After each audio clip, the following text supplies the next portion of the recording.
पंढरीतल्या पांडुरंगाच्या राऊळात गर्भगृहामध्ये एक विलक्षण युद्ध सुरू आहे. तुम्ही म्हणाल युद्ध? हो, युद्धच सुरू आहे. भक्त आणि भगवंताच्या मधलं भावनिक युद्ध सुरू आहे. भक्त भगवंताला साद घालतोय आणि म्हणतोय, पांडुरंगा रे जेव ना, माझ्या हातचं जेव ना. पांडुरंग म्हणतो, अरे कलियुग आहे, कसा येऊ सगुण साकार रूपात तुझ्या पुढे. ते काही नाही देवा, तू जेवलं पाहिजे. जणे सांग ना ग पांडुरंगाला तू जेवायला ये म्हणून. आणि जणी आपल्या मुखातून एक एक अभंग स्त्रवू लागली आहे आणि जनी आपल्या काव्यातून पांडुरंगाला बोलवू लागली आहे. इवलीशी जनी, इवल्याशा तिच्या भावना, तिच्या संकल्पना सुद्धा भातुकलीच्या खेळाशी जोडल्या आहेत आणि जनी पांडुरंगाला अळवती. भातुकलीचा माझा खेळ अगा विठ्ठला घाली मेळ, कोपऱ्यातल्या वैलावरते बोळक्यातली खीर उकळते. सद्भावाचे माझे गवले परतायाना तूपन तेल, गहू संपला घेई पोते, जा बाजारी आणा याते. सुविचाराचे करीन मांडे, मुखात त्याचा घेई झेल. त्रैलोक्याचा जरी तू पालक, मी आई तू माझे बालक. त्रैलोक्याचा जरी तू पालक, मी आई तू माझे बालक. मातेसाठी कष्ट करी गा, ही भातुकली योग्य वेळ सुवेळ. पांडुरंगा जेवणार आहे. अहो एवढीशी जनी, केवढी आहे ती? ती पांडुरंगाला मी तुझी आई होतीये रे, ये खायला ये म्हणते. देवाची आई होण्याचं कल्पना जनीच्या मनामध्ये येत आहे. तो देवाची आई होण्याची. अरे तू माझा बाळ आहेस, मी तुझी माता आहे, तुझ्यासाठी खायला आणलंय, खा ना रे. ए पांडुरंगा, ए विठ्ठला, आणि कधी कधी ए काळ्या, खा ना रे. आणि तो काळ्या, तो विठ्ठल मूर्तीतून नामदेवाशी बोलतोय. नामदेव ऐकायला तयार नाहीत. तू खाणार नसशील तर मस्तक फोडून घेईल पांडुरंगा, मस्तक फोडून घेईल. आणि पांडुरंग नामदेवाला म्हणाला, नामा डोळे मिट बरं. नामानं डोळे मिटले आणि पांडुरंगानं पटकन ताट ग्रहण करून टाकलं. पांडुरंगाने ताटातलं अन्न घेतल्याबरोबर नामदेवाच्या मुखातून पुन्हा काव्यस्त्र होऊ लागलाय. पुन्हा नामदेव पांडुरंग जेवल्याचं आपल्या जनीला सांगतायत. जणे पांडुरंग जेवला ग, माझा पांडुरंग जेवला. देव जेविला जेविला, माझा लळा पुरविला. साऱ्या जन्म कारणाचा सुख सोहळा जाहला. अन्न ब्रह्मरूपा आले, मुखी देवाच्या घातले. माझे सुदाम्याचे पोहे कृष्ण माधवार पिले. ज्या त्याच्या दर्शने नैवेद्य अवघा अमृताचा झाला. देव जेविला जेविला. पुंडलिका तुझ्यासाठी उभा कधी चारे देव. त्याच्या तहान क्षुदेची कोण करी उठा ठेव.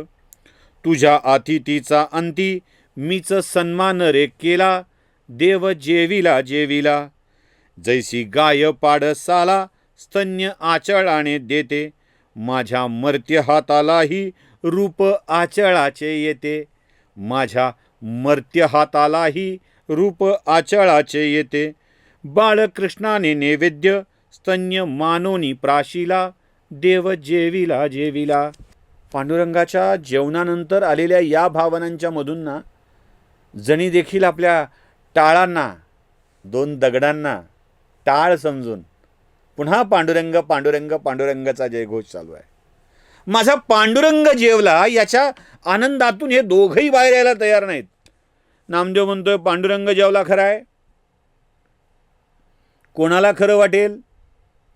लोक बाहेर गेल्यावर म्हणतील, यानंच खाल्लं असेल, पांडुरंगाच्या नावानं खपवतोय. काय करावं ग जणे? जणी म्हणते, नामदेवा विचारणार कोण आहे?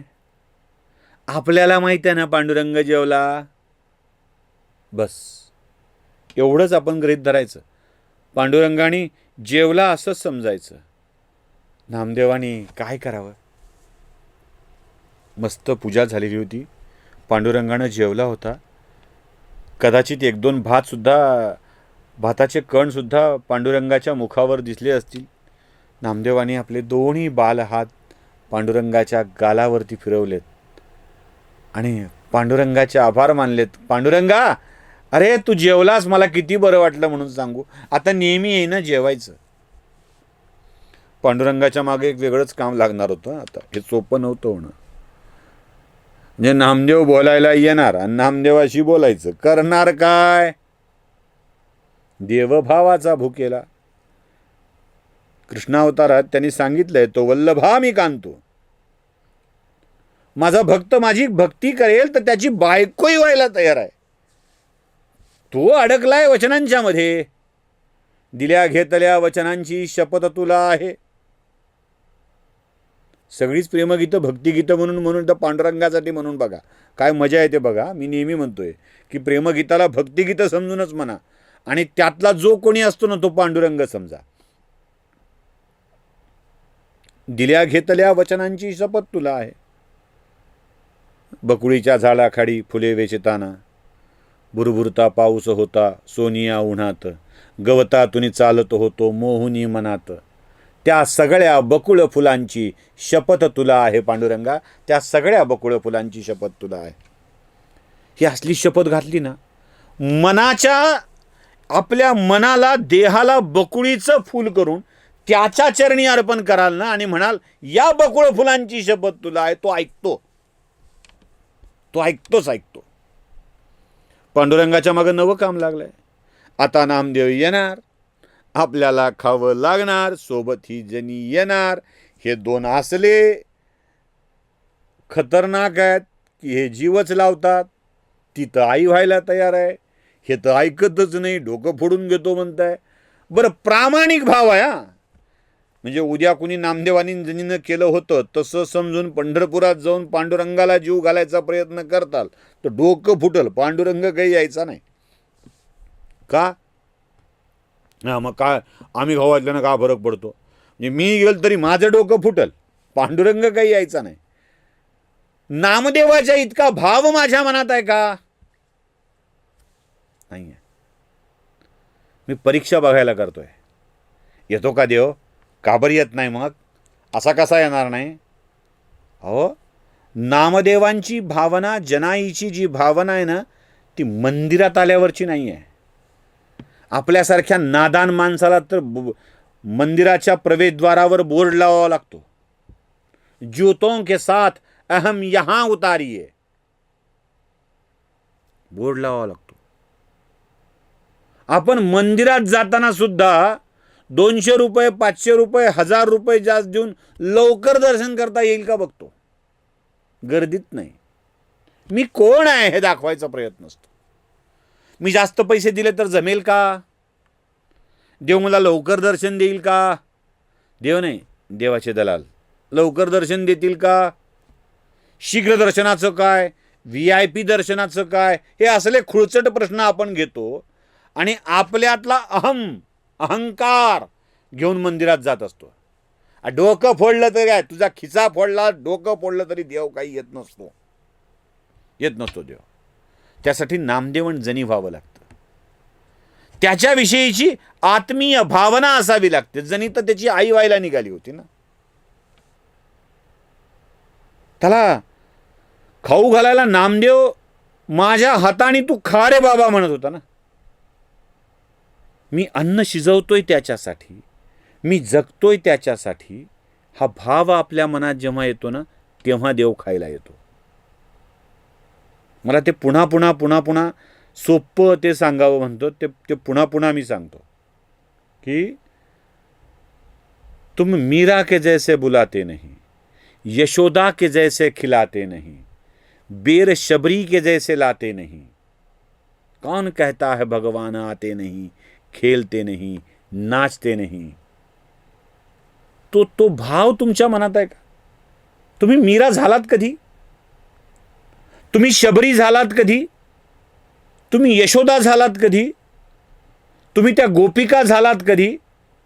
एकदा होऊन बघा ना. नामदेव ते झाले, जनाबाई ते झाल्या. जनी आणि नामदेवाचं म्हणून ऐकायला पांडुरंग यायचा हो. सोपं सांगतो, सोपं. जनीचंच वाक्य आहे, देव कायम तृप्त आहे, अतृप्त आपणच त्याच्याकडे काही बाई मागायला जात असतो. आपण कधी विचार करतो का की देवाला काय हवं आहे? त्यानं ही सृष्टी निर्माण केली, माणसं निर्माण केले, आपल्याला निर्माण केलं, आपल्या भावना निर्माण केल्या. त्याला वाटलं असेल की हा मनुष्य नावाचा प्राणी आपण जन्माला घातल्यावर तो आपल्याला विचारायला तरी येईल. पण नाही, आम्ही देवाला काय पाहिजे कधी विचारलं नाही. आम्ही आम्हाला काय पाहिजे हे देवाला सांगत गेलो. देवा बरं कर रे, देवा हे कर रे. कसा आहेस देवा विचारा, डोळे भरून येतील देवाचे, तुमचे सोडा. कसा आहेस रे, बरा आहेस का, देवाचे डोळे भरून येतील ही स्थिती आहे. आमची तयारीच नाही देवाला विचारण्याची. नामदेव जणी खुश आहेत, खुश, एकदम खुश. वाह, छान झालंय. आता चला नामदेवा, आई बोलवतेय, आपल्याला जावं लागेल. जनीने नामदेवाला सांगितलं. नामदेव म्हणाले, जणी आईला काय सांगायचं का, जे घडलं ते सांगायचं, आई ऐकेल, आईला समजेल. चला, ताट टाकलं, पुन्हा हातात घेतलं. असं नाही ठेवलं जेवलं आहे जेव्हा आता काय फरक पडतो. पुन्हा हातात घेतलं, निघाले. गोणाईनी जनीला बघितल्याबरोबर विचारलं, जने अगं नाम्याच्या सोबत तुला पाठवलं यासाठी होतं की नाम्याला लवकर आणशील, आणि बाई तूच वेळ केलाय. ते म्हणाले, काय सांगू आऊ, अहो पांडुरंग जेवायला आला नाम्याचं. ए गप्पा, काय लेकरं नवी कथा सांगतील ना, का आई सांगता येत नाही. अहो आई खरंच सांगतेय. काय रे नाम्या, काय झालं? आई, मी पांडुरंगाला अळवलं. पांडुरंगाला म्हणालो, येतोस का जेवायला? जनीनं हाक मारली आई, आणि पांडुरंग आला. पांडुरंग जेवला. कसलं काय बोलतोस नामदेवा, अरे खरं वाटेल असं बोलत जावं. आई खरं तेच सांगतोय ग, पांडुरंग जेवायला आला. आईनं ताट उडून बघितलं, रिकामं ताट. आणि रिकामं ताट पांडुरंगाच्या समोर, घरातल्या मंदिरातल्या पांडुरंगाच्या समोर ठेवून तिनं हात जोडले, आणि नामदेवांच्या तोंडून आपोआप अभंगाच्या ओळी बाहेर पडू लागल्या. पुढची कथा बघूया पुढच्या वेळी.